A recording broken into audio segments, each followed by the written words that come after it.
Yes, we can start. Good morning. नमस्कार। मैं Ashok, Shri Aurobindo society के प्रतिनिधि के रूप में आप सभी शिक्षाविद और तमाम वो लोग जो हमसे जुड़े हैं उन सबका हार्दिक स्वागत करता हूं, हार्दिक अभिनंदन करता हूं। हम पिछले 2 दिनों से सत्य का अभिज्ञान ही शिक्षा है इस विषय पे बात कर रहे थे। पहले दिन हमने किसी भी मनुष्य के बीजारोपण यानी कि गर्भधारण से लेके और जन्म तक की बात की थी। उसमें हम किस तरह से माँ के द्वारा बच्चे तक शिक्षा पहुंचा सकते हैं। और कल हमने 7 वर्ष तक की शिक्षा बच्चे की कैसी होनी चाहिए इस पर विस्तृत चर्चा आपके साथ की। आज हम आपसे किशोर अवस्था में किस तरह की शिक्षा होनी चाहिए उस पर बातचीत करना चाहते हैं और किस तरह किशोर अवस्था का सत्यता क्या है, किशोर अवस्था में बच्चा कैसे सोचता है, उस पर विस्तृत चर्चा आपके साथ करेंगे। और मैं ऐसा महसूस करता हूँ, मुझे ऐसी आशा है कि ये विषय मनुष्य के जीवन के उन अनछुए पहलुओं को प्रदर्शित और प्रकाशित करने का प्रयास हम कर रहे हैं जो जनरली लोग उतनी गहराई से उस पर नहीं सोच पाते।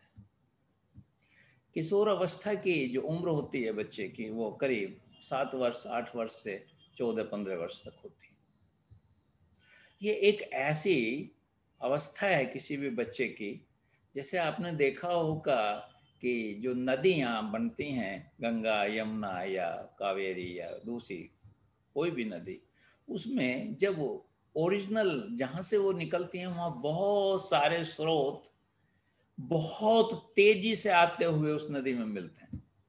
बहुत सारी धाराएं, विभिन्न विभिन्न दिशाओं से धाराएं आती हैं और वो नदी में मिलती हैं।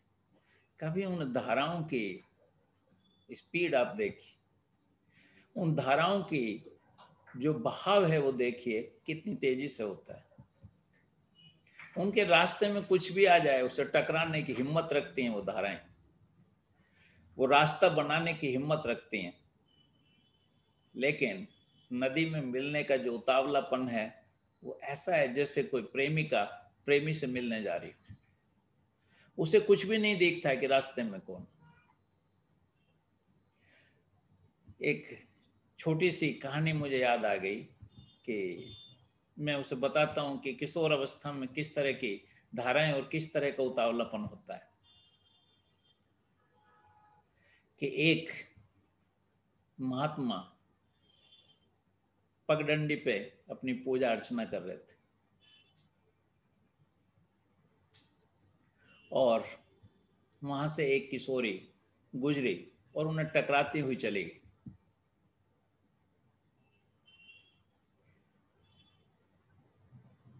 उस व्यक्ति ने सोचा कैसी लड़की है ये, मेरे से उसने ये भी नहीं देखा कि मैं पूजा कर रहा था, उसने ये भी नहीं देखा कि मैं ईश्वर की अर्चना कर रहा था।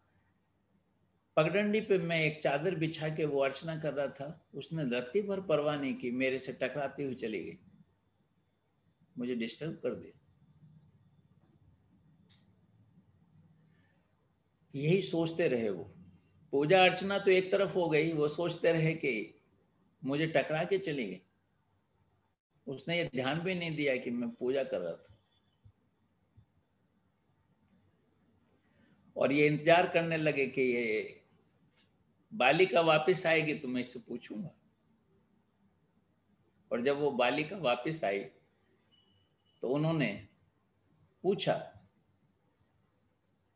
कि हे बच्ची, तुझे ये भी नहीं दिखता था कि मैं यहाँ पूजा कर रहा था, पगडंडी पे चादर बिछा के पूजा अर्चना कर रहा था, तू टकरा के चली गई, चादर से चढ़ के निकल गई, तुझे परवाह ही नहीं कि किसी से मैं टकरा रही हूँ, किसी की चादर को गंदा कर रही हूँ, कुछ भी ध्यान नहीं था तुम। तो उस बालिका ने कहा कि हे मान्यवर, मैं तो अपने प्रेमी से मिलने जा रही थी, इसलिए मुझे नहीं पता कि मैं आपसे टकराई थी, मुझे नहीं पता कि मैं आपकी चादर गंदी करके चली गई। मैं तो अपने प्रेमिका से मिलने जा रही थी, तो मेरे मन में, मेरे हृदय में तो केवल प्रेमी था और कुछ भी नहीं था। और आपका प्रेमी, आप प्रेमी को पाने के लिए जो कुछ कर रहे थे उसमें आपको सब कुछ पता है कि मैं टकरा गई और मेरी चादर गंदी हो गई। मैं तो अपने प्रेमी से मिल के चली आई, लेकिन मुझे लगता है कि आप अपने प्रेमी से नहीं मिल पाए, क्योंकि आपको बाहरी जगत का सब कुछ पता था। जो कुछ घटा वो सारी घटनाओं में आप खो गए। आप अपने प्रेमी को कैसे पा सकते, अपने ईश्वर को कैसे पा सकते? इसलिए अगर ईश्वर को पाना है तो मेरी तरह ही चलना ईश्वर की तरफ, उसकी तरफ ऐसे ही बढ़ना जैसे मैं बढ़ी थी अपनी प्रेमी की तरफ, तभी ईश्वर को प्राप्त कर सकते। किशोर अवस्था में जो बहुत सारी धाराएं जब नदी में आके मिलती हैं तो उनकी स्पीड, उनका भाव ऐसा ही होता है जैसा उस प्रेमी का था। रास्ते में कौन आ रहा है उन्हें उसकी परवाह नहीं रहती। रास्ते में उन्हें अपना रास्ता बनाने में कोई दिक्कत नहीं होती। जो भी सामने आता है उससे टकराने की हिम्मत रखती है वो धाराएं, और आके नदी में मिल जाते हैं। सच बताऊं तो उन्हें ये नहीं पता है कि ये नदी जाके समुद्र में मिलेगी और ये नदी एक दिन समुद्र बन जाएगी। नदी का जो असली लक्ष्य है वो समुद्र है, पर उनका लक्ष्य समुद्र नहीं है, उनका लक्ष्य तो नदी है। वो नदी में मिलना चाहती हैं सारी धाराएं। किशोर अवस्था ऐसी होती है। किशोर अवस्था में जो आपने 7-8 वर्ष तक सीखा है, जो भी कुछ सीखा है, जो कल हमने बताया था कि 4 वर्ष का बच्चा करीब 50% ज्ञान प्राप्त कर लेता है और 7 साल का बच्चा करीब 70 से 80% ज्ञान प्राप्त कर लेता है। एक धारा बन जाती है, एक विचारधारा बन जाती है। आज उस विचारधारा को जैसे ही वो 7-8 साल से ऊपर जाता है तो वैसे ही वो विचारधारा को इम्प्लीमेंट करने का मन उसका करने लगता है। उसके मन में जिज्ञासा पैदा हो जाती है कि जो भी मैंने सीखा है, जो भी मैंने जानना है, वो सब मैं इम्प्लीमेंट करना चाहता हूं, उसे सत्यापित करना चाहता हूं, उसे प्रमाणित करना चाहता हूं। इसलिए इतना उतावलापन किशोर अवस्था में होता है। किशोर अवस्था में वो सब कुछ सत्यापित करना चाहता है जो उसने सीखा।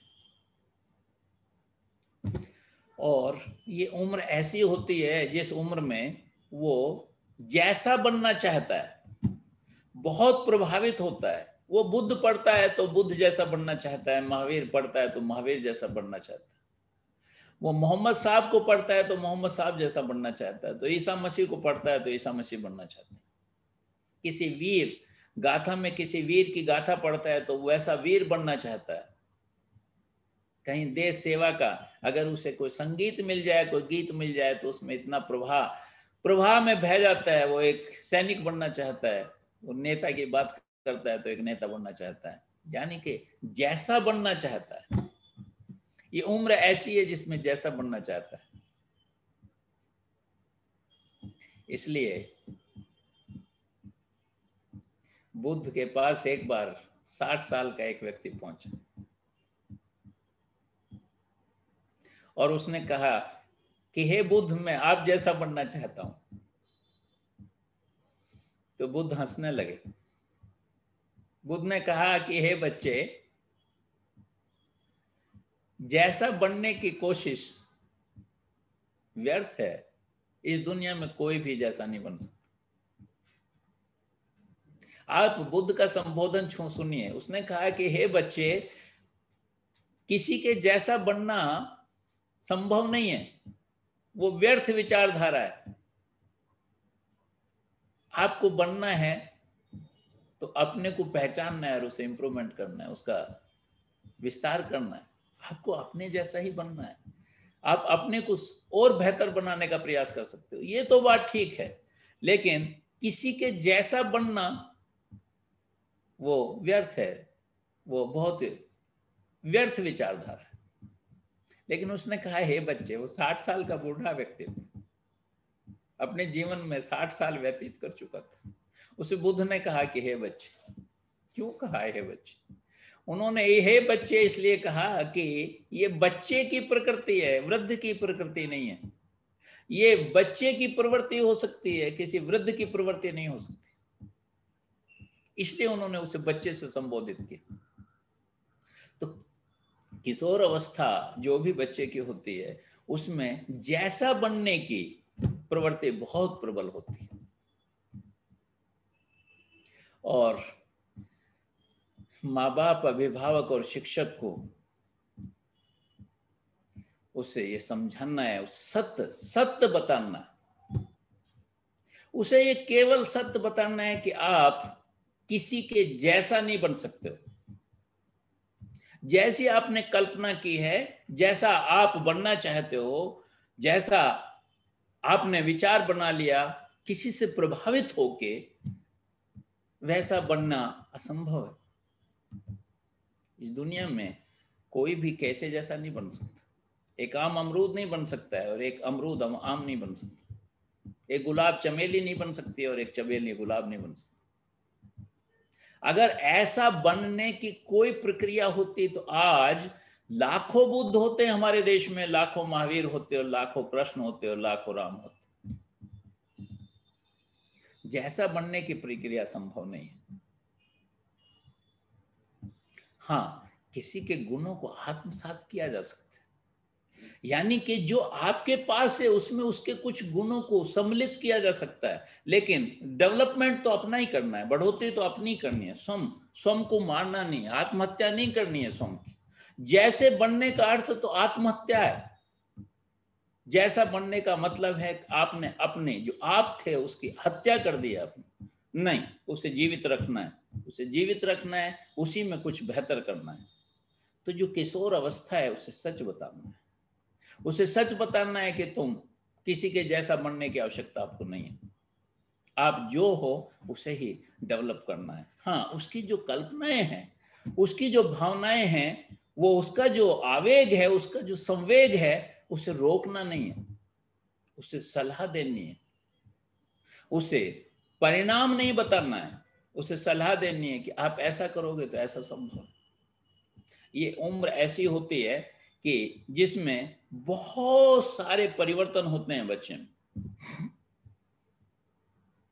बहुत सारे किशोर अवस्था में, चाहे वो बच्ची हो चाहे बच्चा हो, बहुत सारे परिवर्तन होते हैं। उन परिवर्तनों को ध्यान में रखते हुए माँ बाप, अभिभावक और शिक्षक को उसे यथार्थ बताना है, सच्चाई बतानी है, सत्य से परे नहीं ले जाना है। सत्य से परे ले जाओगे तो फिर वो नहीं रहेगा जो होना चाहिए, जो बनना चाहिए, जिसके लिए वो आया है, वो नहीं रह पाएगा। जैसे करीब 11-12 साल की बच्ची अमेरिका में तो या तो यूरोप में तो जल्दी ही मासिक धर्म होने लगता है बच्चों, और वहां 11-12 साल का बच्चा यंग मानने लगता है अपने को। तो जो परिवर्तन होता है हमारे यहाँ, शायद वो उम्र 13-14 वर्ष है, उसमें किसी भी बच्चे को शुक्राणु बढ़ने शुरू होते हैं और किसी भी बच्ची को मासिक धर्म शुरू होता है। तो उन्हें बताना है, माँ बाप को उन्हें सेक्स की भी शिक्षा देनी है, जो यथार्थ है वो उन्हें बताना है, उसमें नहीं शर्माना है। अगर आप नहीं बताओगे, कोई माँ मित्रवत अपनी बच्ची को नहीं बताएगी, कोई पिता अपने बच्चे को मित्रवत नहीं बताएगा, तो निश्चित रूप से वो सब जानकारियां वहां से लेगा जहां अपरिपक्वता है, जहां उसे ज्ञान नहीं है, अपने मित्रों से लेगा। मित्रों से लेगा तो निश्चित रूप से विकृत जानकारी मिलेगी, और विकृत जानकारी मिलेगी तो एक विकृतता पैदा होगी, एक ऐसी सोच पैदा होगी जो एक गलत दिशा में आपको ले जा सकती है, आपके बच्चे को ले जा सकती है। किशोर अवस्था तूफानी अवस्था है। ये ऐसी तूफानी अवस्था है, जैसा मैंने उदाहरण दिया कि धाराओं की तरह है, पहाड़ों से फुल स्पीड से नदी में मिलना चाहती है, वो बड़ा बनना चाहता है, वो एक ही दिन में यंग बनना चाहता है बच्चा। वो अपने आपने देखा होगा कि कुछ बच्चे अपने पापा के जूते पहन के घूमने लगते हैं, अपने पापा की शर्ट पहन लेते हैं। कोई भी लड़की अपनी मम्मी की साड़ी बांध के मटकने लगती, अपनी मम्मी के वस्त्र पहन ग्रहण करना चाहती। क्यों? कहीं ना कहीं ये भावना है उस बच्चे में कि मैं बड़ा बनना चाहता हूँ, मैं जहां हूं उससे संतुष्ट नहीं हूं, मैं नदी बनना चाहता हूं, मैं धारा नहीं बने रहना चाहता, मैं नदी बनना चाहता हूं, ऐसी नदी जो दुनिया को पानी दे सकती है और समुद्र तक मुझे पहुंचा सकती है। ऐसे ही किशोर अवस्था का बच्चा वो एक धारा से नदी में परिवर्तित होने के लिए बेताब है। बेताब है तो उसकी जो बेताबी है, उसकी जो जिज्ञासा है, उसके मन में जो ये इच्छा है, उसे हमें सहायक के रूप में कार्य करना है, यथार्थ बताते हुए, सच बताते हुए, सत्यता से उसका परिचय कराते हुए उसे सहायता करनी है, उसे रोकना नहीं है, टोकना नहीं है। आपने उसे रोका टोका तो उसका रास्ता बदल जाएगा। धारा को अगर आप रोक दो तो वो रास्ता बदल देगी, लेकिन कोशिश करेगी वो नदी तक पहुंचने की। लेकिन हो सकता है कि जो एक सुगम रास्ता उसे मिल रहा था नदी में मिलने का, ऐसे ही किशोर अवस्था में उसे बड़े बनने का जो एक सुगम रास्ता मिल सकता था, शिक्षक से, अभिभावक से, माँ से, पिता से, बड़े भाई से, वो सब अगर आप उसे बाधित करोगे तो वो गलत रास्ते से, लेकिन वो पहुंचेगा तो वहीं जहां उसे पहुंचना है। अगर विकृत रास्ता हो गया तो व्यक्तित्व भी विकृत हो जाएगा। इसलिए किशोर अवस्था में जितने भी बच्चे हैं उन्हें हमें सहायक के रूप में स्वीकार करना है, उनका मित्र बनना है, उन्हें मित्रवत सारी बातें समझानी है, जो सच्चाई है वो सब सब उन्हें बताना है। इस उम्र में बच्चा धर्म और धार्मिक व्यक्तियों से भी बहुत प्रभावित होता है। उसे बताना है कि वास्तविक धर्म क्या है। उसे धार्मिक नहीं बनाना है, उसे धर्म बताना है। उसे थोड़ी सी स्वतंत्रता देनी है। उसे चाहे तो विभिन्न धर्मों के बारे में सब कुछ बताना है जो आप जानते हैं। ऐसी तो स्वतंत्रता नहीं है भारतवर्ष में कि मनुष्य अपने धर्म को बदल ले। मैं वो कह दे कि मैं हिंदू पैदा हुआ तो मैं ईसाई बनना चाहता हूं, मैं ईसाई पैदा हुआ तो मैं मुसलमान बनना चाहता हूं। ऐसी स्वतंत्रता तो नहीं है। यहाँ तो जन्मजात ही उस पर मोहर लगा दी जाती है कि आप हिंदू हैं, और ये आशा रखी जाती है कि वो हिंदू ही मरे।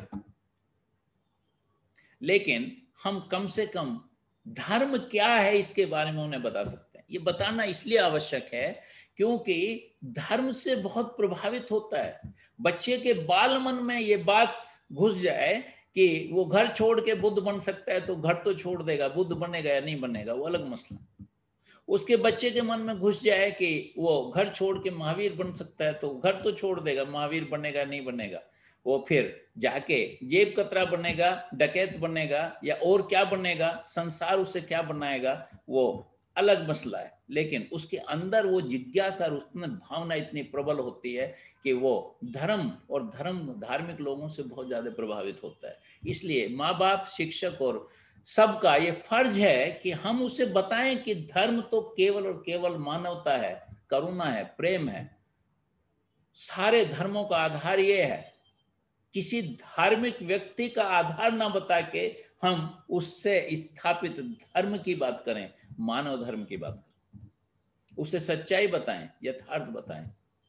इसलिए हमें उसे कुछ भी नहीं छिपाना है, उसकी धारा को नहीं रोकना है, उसका सहायक बनना है।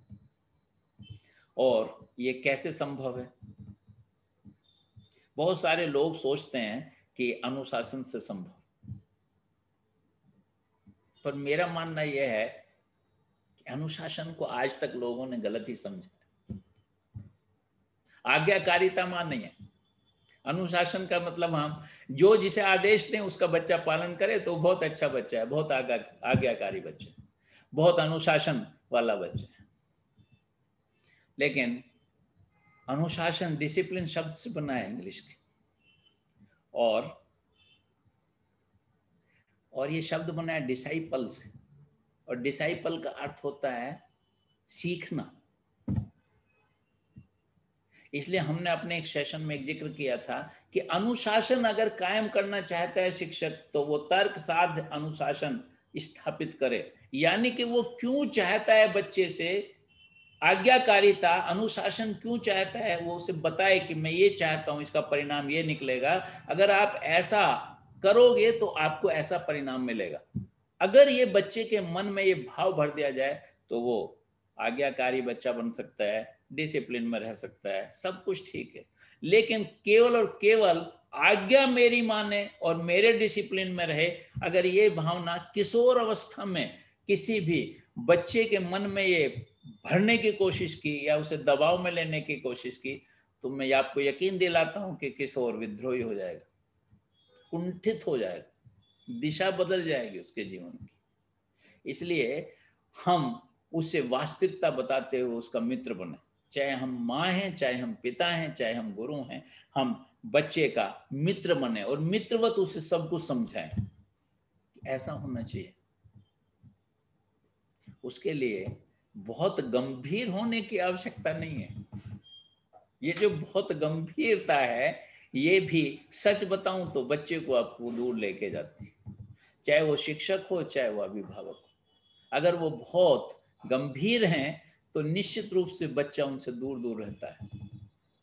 दूर दूर रहता है तो फिर वो जो आप उसे देना चाहते हो, जो उससे डिस्कस करना चाहते हो, जो उसे बताना चाहते हो, जिस रास्ते से वो भाग रहा है, दौड़ रहा है, उस रास्ते में क्या बाधा आएंगी, किन बाधाओं को किस तरह से पार किया जा सकता है, हम किस सोच के साथ दौड़ें, इन तमाम चीजों से वो वंचित रह जाता है।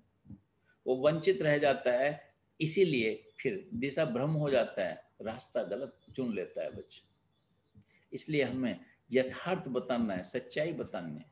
हाँ, कई बार ये प्रश्न उठता है मेरे सामने कि आप कहते हो कि 3 साल के बच्चे को भी यथार्थ बताना है, 7 साल के बच्चे को भी यथार्थ बताना है। कई बार बच्चा ऐसे क्वेश्चन करता है जो उसे समझाने का स्तर नहीं है, तो वहां हम क्या करें? मेरा एक ही आंसर है, मैं एक ही बात कहना चाहता हूं कि बच्चे की एज आपके सामने है, उसकी विचारधारा आपके सामने है, उसका मानसिक स्तर आपके सामने है, आपके घर का वातावरण और स्कूल का वातावरण आपके सामने है। उन सारी चीजों को ध्यान में रखते हुए आप उसे उतना ही आंसर करें जितना बच्चा चाहता है। बहुत एक्सप्लेन करने की आवश्यकता नहीं है। उसके स्तर, उसके मानसिक स्तर और उसकी उम्र से ज्यादा अगर हम एक्सप्लेन और यथार्थ और सत्यता की बात करेंगे तो निश्चित रूप से बच्चा उलझ जाएगा। उलझ जाएगा तो फिर उसे सुलझाने के लिए वो और यत्न करेगा तो निश्चित रूप से वो तमाम चीजें जिनकी जानकारी की अभी इस एज, इसी उम्र और इसी स्तर पे आवश्यकता नहीं है, उन सब की वो जानकारी लेने का प्रयत्न करेगा। इसलिए हमें जो आंसर है, जो हमें मित्रवत व्यवहार करना है, वो निश्चित रूप से ऐसा करना है ताकि जो बच्चे की उम्र है, जो उसकी सोच है, जो उसका स्तर है, वो उसकी जिज्ञासा शांत हो सके। इसलिए बहुत गंभीर होने की आवश्यकता नहीं। मैं आपको बता दूं कि पूरे विश्व में जितने पशु पक्षी हैं वो मुस्कुराते नहीं हैं, वो हंसते नहीं हैं, वो एक दूसरे को जोक नहीं सुनाते, एक दूसरे से मजाक नहीं करते, वो अपने को हल्का फुल्का करने के लिए और कुछ प्रक्रियाएं करते हैं, लेकिन मुस्कुराना उन्हें नहीं आता है, हंसना उन्हें नहीं आता। और सच्चाई ये है कि अगर आप वास्तव में चाहते हैं कि मेरी बात दूसरे तक पहुंचे तो वो मुस्कुराते हुए पहुंचा सकते हो, वो ज़्यादा बेहतर होती है। आप सेशन ले रहे हैं, बाय द वे कहीं भी आप थोड़ा सा हल्का फुल्का रखेंगे, कुछ कहानी, कुछ उदाहरण अगर उन्हें सुनाते हैं। एक सेशन हमने लिया था कि कहानी और उदाहरणों से जो है शिक्षक ज़्यादा आत्मसात करा सकता है अपने बच्चों को। अपने बच्चों को वो ज़्यादा बेहतर कुछ सिखा सकता है अगर वो स्वयं के उदाहरण दें, कहानियां दें। और मुस्कुराता हुआ चेहरा, मुस्कुराता हुआ माँ बाप, मुस्कुराता हुआ शिक्षक अगर कुछ भी समझा रहा है तो निश्चित रूप से बच्चा उसे स्वीकार करता है। तो किशोर अवस्था एक बहुत संवेग की अवस्था है, एक ऐसी अवस्था है जो तूफानी दौड़ से दौड़ना चाहता है बच्चा, वो बड़ा बनना चाहता है। उस दौड़ में उसकी सहायता पहुंचानी है, उस दौड़ को रोकना नहीं है, उस दौड़ को बाधित नहीं करना है। निश्चित रूप से हमें उसका सहायक बनना है। और वो समझना है कि इसकी ये उम्र कैसी। हाँ, एक एक उम्र के बाद वो खुद मैच्योर हो जाता है, वो मैच्योर हो जाता है, मैच्योर बात आपसे पूछता है, मैच्योर आंसर आपसे चाहता है, मैच्योर कृत वो करता है। लेकिन जो ये उम्र है किशोर अवस्था, ये तूफानी अवस्था है, इसमें हम सभी को, चाहे हम अभिभावक हैं चाहे शिक्षक हैं, उसका मित्र बनना है, मित्रवत व्यवहार करना है और मित्रवत व्यवहार करके उसे सही दिशा देना है।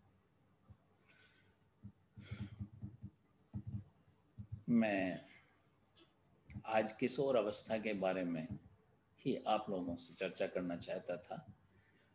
आगामी कल में हम एक नौजवान क्या सोचता है, एक नौजवान को कैसी शिक्षा की आवश्यकता है, एक नौजवान का दृष्टिकोण और दिशा कैसा होना चाहिए, उस पर आपके साथ विस्तृत चर्चा करेंगे।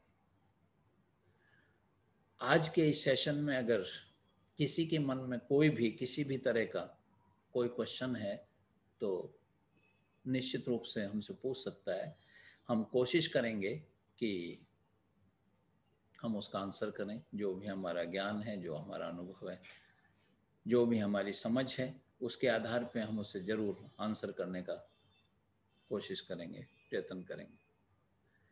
आप सब लोगों ने मुझे ध्यान से सुना, उसके लिए मैं आप सबका हृदय से आभारी हूँ और हृदय से आभार प्रकट करना चाहता हूँ। बहुत बहुत आभार।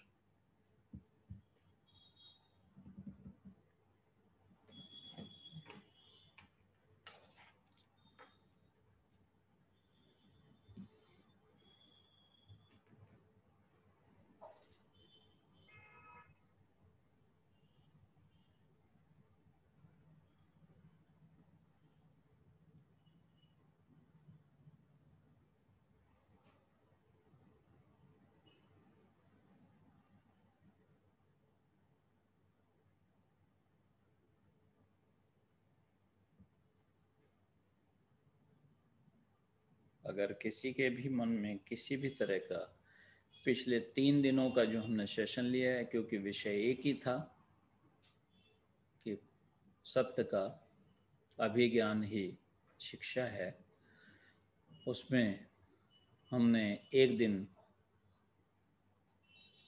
बच्चे के उत्पत्ति, बीजारोपण से उसके पैदा होने तक की बात की।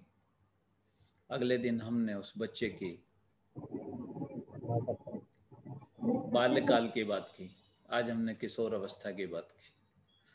तीनों चीज़ों में अगर किसी के मन में कोई भी प्रश्न है, कोई जिज्ञासा है जानने की, तो वो बेझिझक हमसे बात कर सकता है, पूछ सकता है। हम पूरा कोशिश करेंगे कि हम उन्हें संतुष्ट करें। किसी की कोई सलाह भी हो सकती है कि किसी विषय पे, किसी पर्टिकुलर विषय पे हम कुछ उन्हें बताएं, वो भी संभव है। लेकिन आपसे शब्द मिलेंगे तभी हम कुछ कर पाएंगे, आपसे कुछ जिज्ञासा का ज्ञान होगा तभी हम बता पाएंगे। नमस्कार सर। नमस्कार। मैं अनुराग कटियार फर्रुखाबाद से। हाँ बोलिए अनुराग जी। सर, सारे सेशंस तो हमें आपके नहीं मिल पा रहे हैं। मैंने इस बारे में बात भी की थी, जो आप अभी बता रहे हैं कि बाल्यावस्था और उत्पत्ति के बारे में जो सेशन हुआ था, उसके बारे में मैंने सुना तो नहीं है। लेकिन मेरा एक प्रश्न है, क्योंकि मेरा एक बच्चा है छोटा, 2 साल का। तो मैंने उसके व्यवहार में जो परिवर्तन देखा है कि हमने कई बार देखा है कि वो हम जो प्रक्रियाएं करते हैं, बच्चे उनको देखकर उनको फॉलो करने की कोशिश करते हैं। अगर हम कोई काम कर रहे हैं, हम अगर हेलमेट लगा रहे हैं तो उसे मालूम है कि हाँ इस तरीके से लगाना है, तो उसके लिए प्रयास करता है। या घर में उनकी माँ कोई काम करती है तो वो उस तरीके से करता है। अभी उसके व्यवहार में मैंने जो परिवर्तन देखा है, अचानक जो प्रक्रिया उसके सामने हम लोगों को, चूंकि इस चीज की समझ है कि ये देख कर सीख रहा है, तो जो प्रक्रिया हमने नहीं की वो प्रक्रिया भी वो करता है। जैसे किसी चीज के लिए जिद करना, हमने उसमें देखा है, जब वो गुस्सा, अगर उसको कोई काम करना है और उससे हम लोग रोक रहे हैं, हमको लग रहा है कि नहीं इससे इसको चोट लग सकती है या ये इसको कुछ क्षति पहुंच सकती है, तो वो एग्रेसिव होकर, हो सकता है हाथ पैर चलाने लगे। मतलब जैसे बच्चे हाथ ऐसे मारता है जैसे पंजे, जैसे कुछ कुछ हाथ में है तो फेंक देगा उसको, इस हम्म, तरीके से। तो ये प्रक्रिया बच्चों के अंदर ये किस व्यवहार के अंतर्गत आती है, और इससे कैसे इसके प्रति दिशा दी व्यवहार जा करना सकती चाहिए? जी हाँ, कैसे मार्गदर्शन, कुछ मार्गदर्शन करें सर, कैसे इससे जो है है। व्यवहार इस समय किया जा सकता है, कैसे उसके व्यवहार को परिवर्तित किया जा सकता है? अनुराग जी, बच्चे की उम्र क्या है? 2 वर्ष का होने जा रहा है सर। ओके। दिसंबर में 2 वर्ष का हो जाएगा जी। तो एक तो हम आपको ये ज्ञान देना चाहते हैं कि जब हमने ये सेशन लिया था कि आजकल जो शिक्षा नीति है उससे आप परिचित होंगे। जी। पहले 5 साल के बच्चे को भेजते थे स्कूल में, लेकिन अभी 3 साल के बच्चे को भेजने का प्रावधान किया है गवर्नमेंट ने। जी सर। तो बहुत सारे जो बाल मनोवैज्ञानिक हैं उनका आज भी ये कहना है कि 2 साल का बच्चा ही सीखना शुरू कर देता है। जी। इसलिए बच्चे का जो शिक्षा है वो 2 साल से ही शुरू होनी चाहिए। 3 भी अभी 1 साल जाता है। जी। और हमने अपने एक सेशन में उदाहरण दिया था कि फ्रांस के एक व्यक्ति ने 3 साल के बच्चे को समुद्र में तैरा दिया था। जब जी। उनसे पूछा गया आश्चर्य में कि आपने 3 साल के बच्चे को समुद्र में तैरा दिया, तो उन्होंने कहा था कि बहुत लेट हो गया, मुझे तो पैदा होते ही बच्चे को समुद्र में तैरा देना चाहिए, क्योंकि माँ के गर्भ में जो द्रव होता है उसका जो अनुपात है वो समुद्र के पानी के करीब करीब समान होता है। इसलिए बच्चा अगर माँ के गर्भ में तैर सकता है तो समुद्र में भी तैर सकता है। जी। इसलिए 2 साल का बच्चा सीखना शुरू कर देता है। ये मैं भी उनके इस मत से सहमत हूं। जी सर।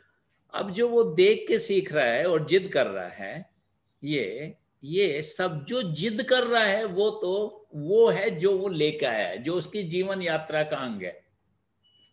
हो जी। सकता है पिछले जन्म में दुर्वासा ऋषि रहा हो।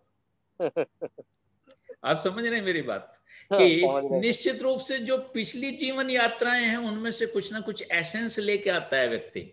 इसलिए जी। एक माँ के गर्भ में जुड़वा बच्चे बिल्कुल विभिन्न नेचर के, विभिन्न कदकाठी के, विभिन्न सब कैपेबिलिटी कैपेसिटी के होते हैं। तो कुछ तो बच्चा लेके आता है, लेकिन 2 साल में बच्चा सीखने लगता है। वो अनुकरण करता है, जो आप करेंगे वो वैसा ही करने की कोशिश करता है बच्चे को। तो माँ बाप सदैव बच्चे के सामने वो ही गतिविधि करें जो चाहते हैं कि बच्चा अगर उन्हें नकल भी कर ले या वैसा व्यवहार करने लगे तो उन्हें कोई मानसिक परेशानी ना हो। इसलिए माँ बाप का जो रिश्ता है वो बहुत नाजुक रिश्ता है बच्चे के सामने। बच्चे को पालना हंसी खेल काम नहीं है। अगर आप चाहते हैं कि आपका बच्चा वास्तव में बहुत बेहतर नागरिक बने देश का, तो माँ बाप के लिए बहुत कठिन चुनौती है, क्योंकि उन्हें आदर्श कायम करना पड़ेगा। इसलिए माँ बाप को बहुत सोच समझ के, अगर माँ बाप लड़ते हैं तो बच्चा लड़ना सीख जाएगा बड़ी जल्दी। आप क्या समझते हैं कि 2 साल का बच्चा अगर सीख रहा है तो वो आपका लड़ना भी तो देख रहा है, और तमाम वो गतिविधि जो भी आप कर रहे हैं वो सब सब आपको पता नहीं है। कि मैं एक उदाहरण बताता हूँ आपको। जी घर सर। में अगर आप पालतू कुत्ता रखें जी। तो पालतू कुत्ता उसका वफादार होता है जो घर का मुखिया होता है। जी। कुत्ता ये समझता है बहुत अच्छी तरह से कि इस घर में कौन डोमिनेट करता है, और वो आपके व्यवहार से समझ जाता है। वो भाषा तो आपकी नहीं जानता, लेकिन जी। वो जानता है कि घर में सारे लोगों को कौन धमकाता है, वो उसके लिए वफादार हो जाता है। ऐसे ही कोई घोड़ा जो है, जो उसकी पूरी सेवा करता है उसके प्रति वफादार नहीं होता है, जो उसकी पीठ पे बैठता है उसके लिए वफादार होता है। जी। तो बच्चे की नेचर भी बिल्कुल ऐसी ही है। बच्चा बेशक ना बोले, बेशक प्रकट ना करे, लेकिन बच्चा सब समझता है कि मेरा बाप मेरी माँ को डोमिनेट करता है। तो वो चाहता है, अगर लड़का है तो कल वहां से ही अंकुरण हो गया कि मैं मादा को डोमिनेट कर सकता हूं, ये भाव उत्पन्न होने लगता है। इसलिए माँ बाप को बहुत संयत व्यवहार रखना चाहिए अगर वो चाहते हैं कि बच्चे में, जो मैंने कहा ना कि 4 साल का बच्चा 50% सीख लेता है अपनी लाइफ में जो उसे सीखना है, जी। वो 4 साल का बच्चा ही सीख लेता है। और 7 साल का बच्चा 70 से 80% सीख लेता है। वो जिन्हें आप संस्कार कहते हो, जिन्हें आप मुख्य धारा कहते हो जीवन की, वो बच्चा सीख लेता है। फिर तो उसे परिपक्व करता है वो, फिर तो उसका प्रयोग करता है, फिर उसे स्थापित सत्यापित करने का प्रयास करता है पूरी लाइफ। विज्ञान तो सीख सकता है और कुछ चीजें जानकारियां ले सकता है, दिमाग में बहुत सारी जानकारियां भर लेगा, विज्ञान सीख लेगा, लेकिन जो संस्कार हैं, जो धारा प्रवाह जिस जीवन की हम कामना करते हैं और अब हम अपेक्षा रखते हैं, वो 7 साल तक के बच्चे में स्थापित हो जाती हैं। इसलिए बच्चों के सामने हमें बहुत, आज मैं शायद बोला नहीं लेकिन मुझे बोलना था कि शिक्षक और अभिभावक अगर बच्चे को वास्तव में किशोर अवस्था में कुछ बहुत बेहतर दिशा देना चाहते हैं तो उन्हें आदर्श कायम करना पड़ेगा। आदर्श कायम नहीं करेंगे तो किशोर वह शब्दों से नहीं सीखता है। सच बताऊं तो शब्दों से तो 7 साल का बच्चा भी नहीं सीखता है। और सच बताऊं तो अगर अभिभावक और शिक्षक कहता कुछ है और करता कुछ है तो उसके प्रति बच्चे में एक ग्रंथि, एक बदला लेने की जो ग्रंथि है वो पैदा हो जाती है। इसलिए बहुत सारे बच्चों को जो फादर बहुत बुरी तरह से पीटते हैं, उन्हें टीच करते हैं, उन्हें सजा देते हैं या शिक्षक सजा देते हैं, उनके प्रति अपराध भावना उनके अंदर भर जाती है। इसलिए जब कभी वृद्ध होता है पिता और वो असहाय हो जाता है तो जनरली वो बच्चा उसके साथ वैसा ही व्यवहार करता है जैसा उस असहाय बच्चे के साथ उसके पिता ने किया था। एक लुइस बाहर की एक लेखिका है, उसने लिखा है you can heal your life. उसकी करोड़ों प्रीतियां बिकी हैं संसार में।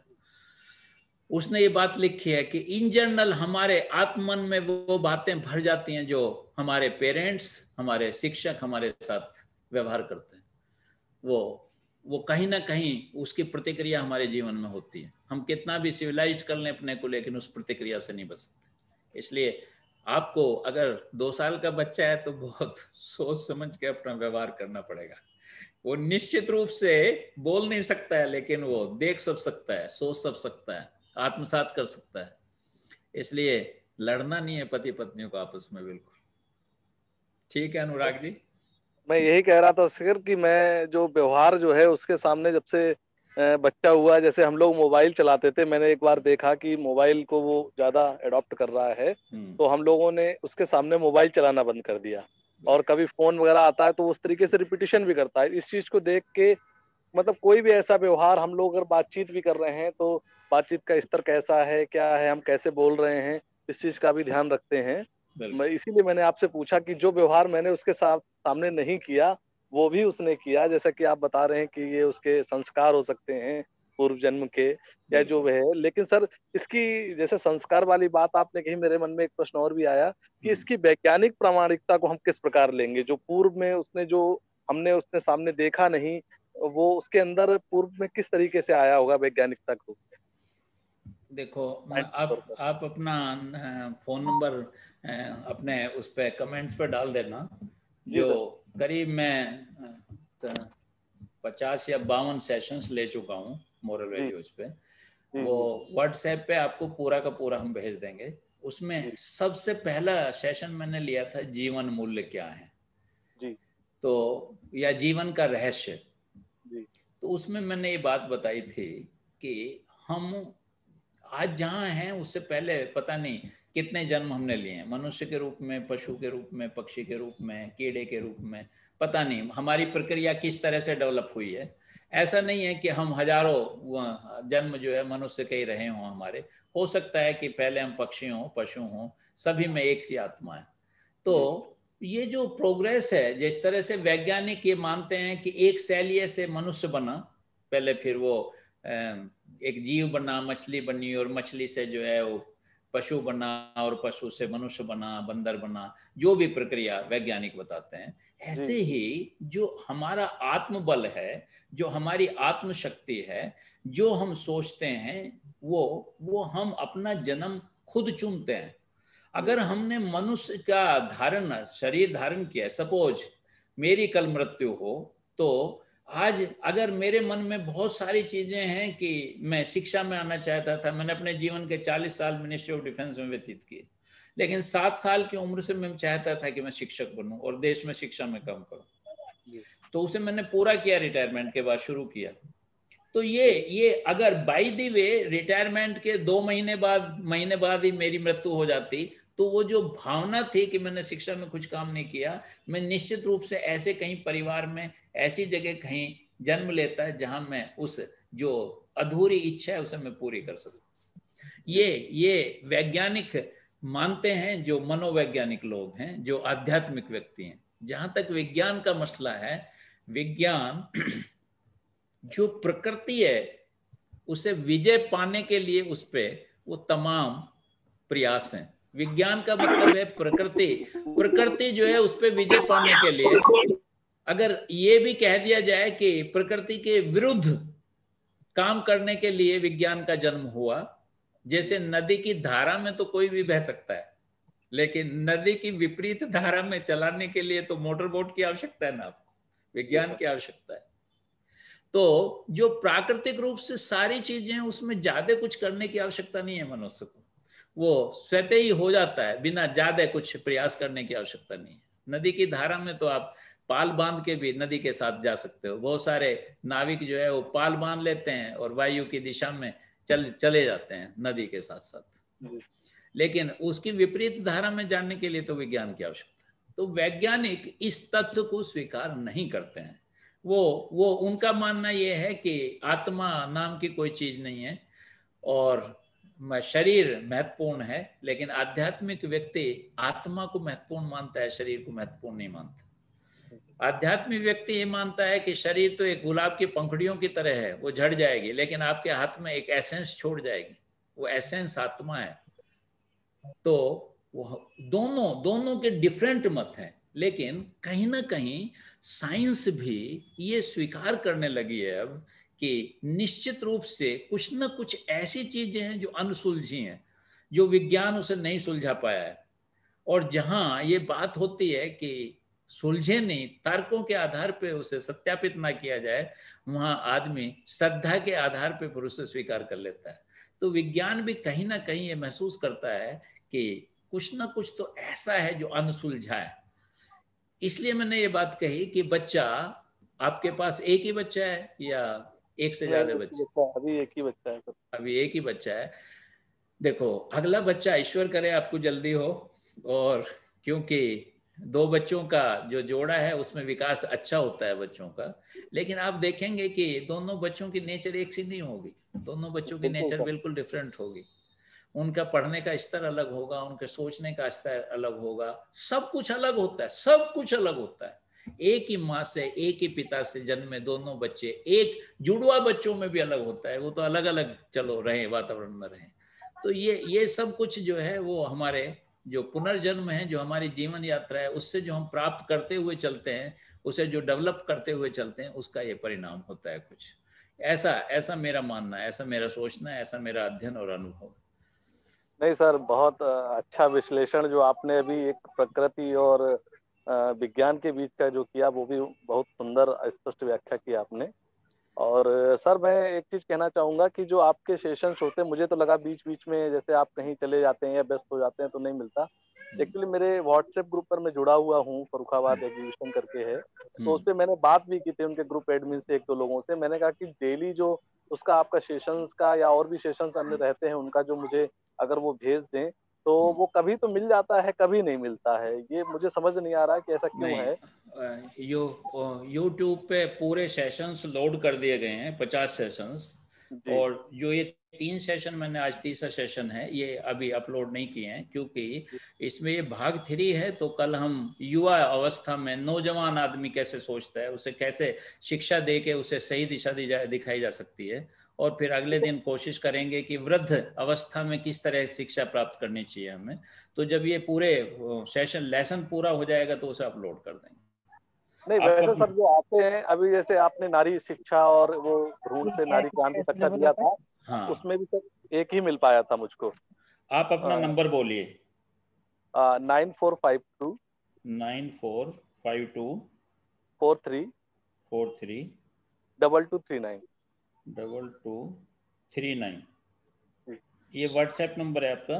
जी सर।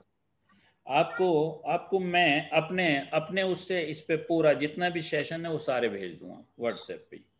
ठीक है, थैंक यू सर। ठीक है। और उसके साथ साथ जो ग्रुप में सर एक और भी आता है, 4 बजे का कोई सेशन देते हैं, वो मैं अभी तक अटेंड नहीं कर पाया, एक आध बार आया।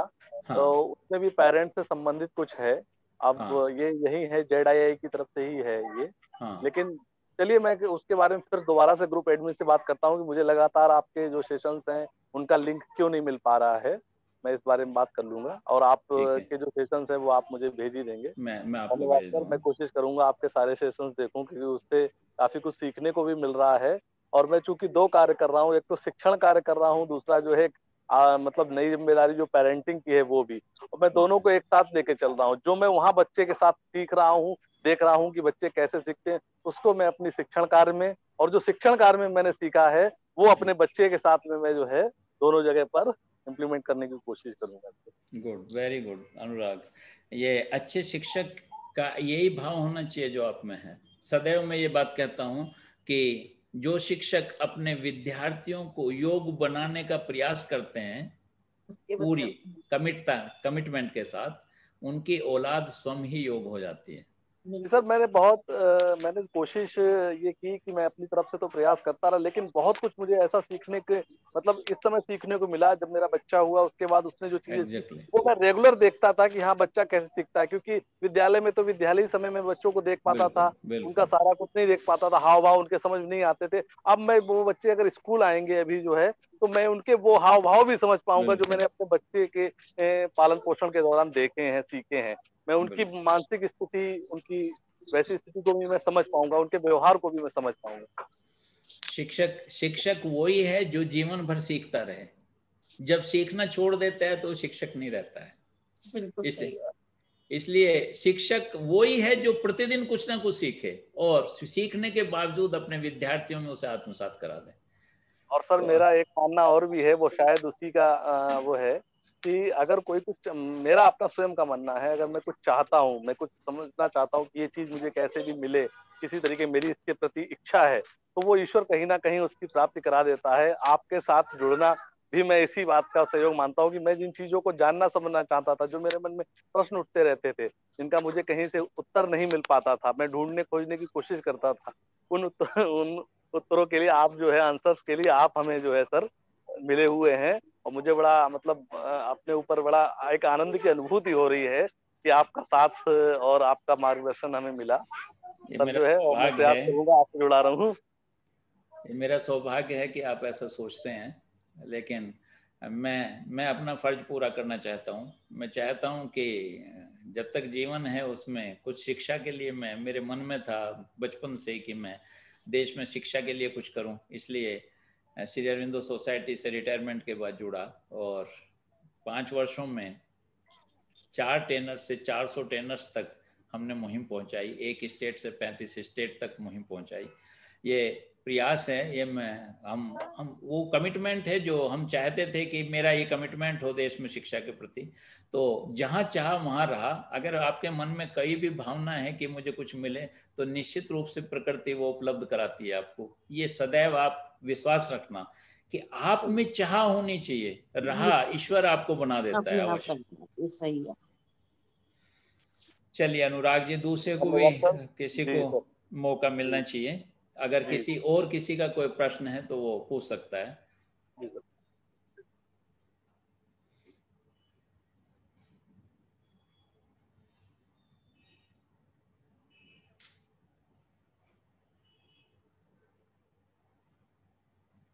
किसी का और अगर कोई प्रश्न है, किसी के मन में कोई जिज्ञासा है, कोई संदेह है, तो निश्चित रूप से वो पूछ सकता है। अन्यथा की स्थिति में हमारे पास टाइम भी ख़त्म होने को है, क्योंकि 11 बजे से हमारा दूसरा सेशन होता है।